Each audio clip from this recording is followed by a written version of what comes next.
Jon Jones caught in a road rage incident. Pantoja ready to step in for the flyweight title. Moicano calls out Brian Ortega for a fight in Brazil. And Colby Covington sues Jorge Masvidal for assault. This is your daily UFC news wrap-up. Make sure to like the video, subscribe to the channel, and let's dive right in. Joshua Van has been injured, and the title fight that was supposed to happen against Tatsuro Taira at UFC 327 was canceled and quickly rescheduled for UFC 328.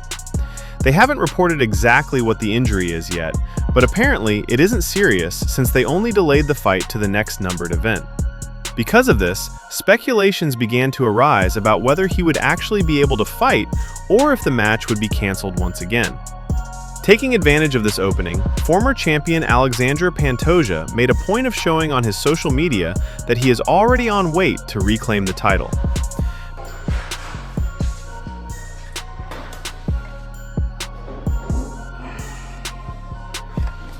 Many people have been saying that Joshua is not the legitimate champion, that he won without even fighting, and that Pantoja should go straight for the belt if the current champion gets hurt and can't step into the octagon at UFC 328. Tell me, what do you think? Will Joshua fight, or could the injury take him out of the match? And would Pantoja deserve to fight for the linear belt or the interim one if this scenario actually happens? Considered by many to be the GOAT of MMA, Jon Jones continues to collect controversies outside the octagon. This time was caught in a traffic altercation on the streets of Albuquerque, New Mexico, where he lives. Check out the video of the drama. What, bro? Trying to get into? You're almost fucking hitting me, bro. You gotta calm down, bro.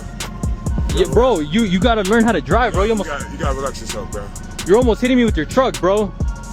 You're almost hitting me, bro. What the fuck? In my fucking lane and shit, bro. Come on.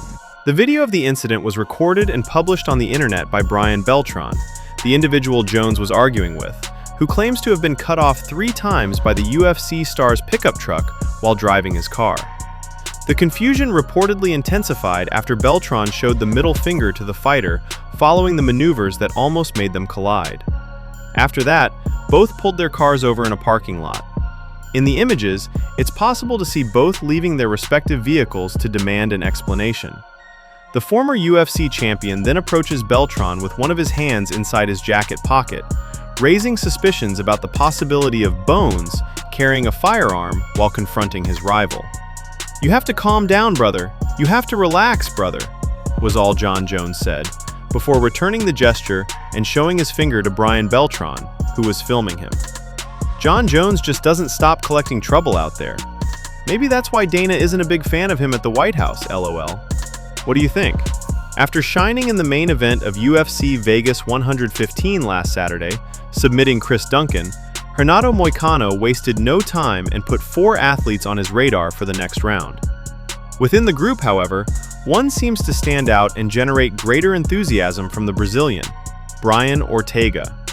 During the post-show press conference, the American top team lightweight raised his tone and fired shots at his American rival, challenging T-City to a confrontation in his homeland.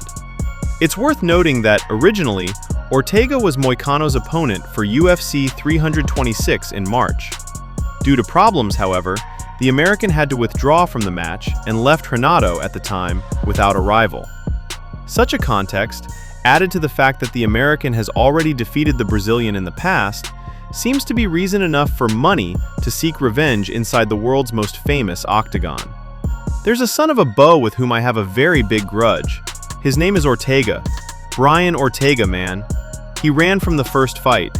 I was winning against him in the first one. He caught me. Fair. It was my first loss.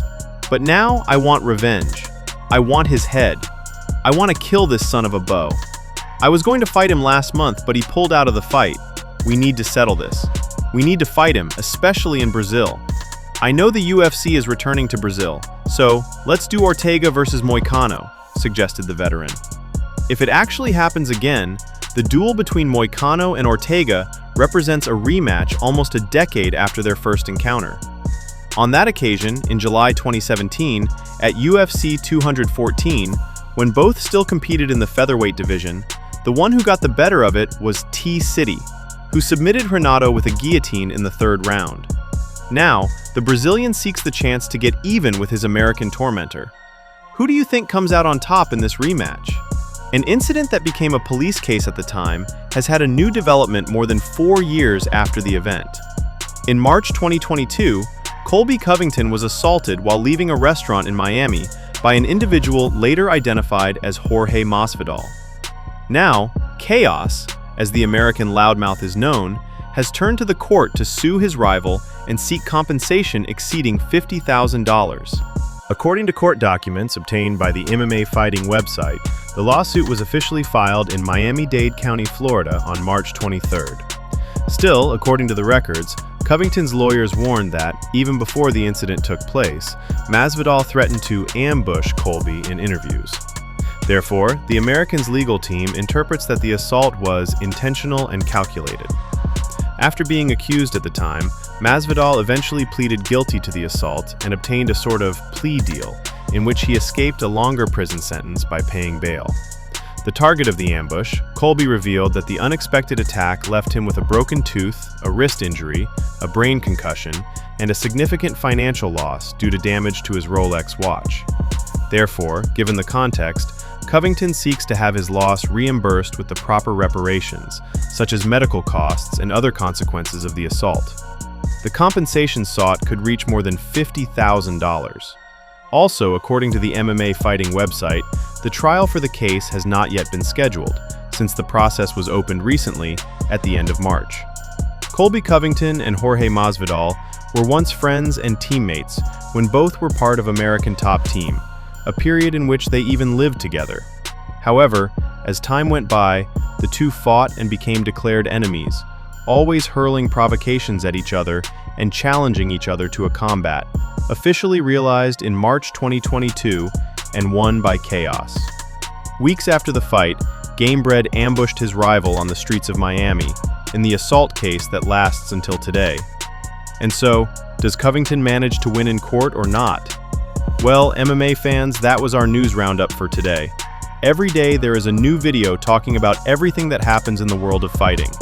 Subscribe to the channel to always stay updated. We are in this together. See ya!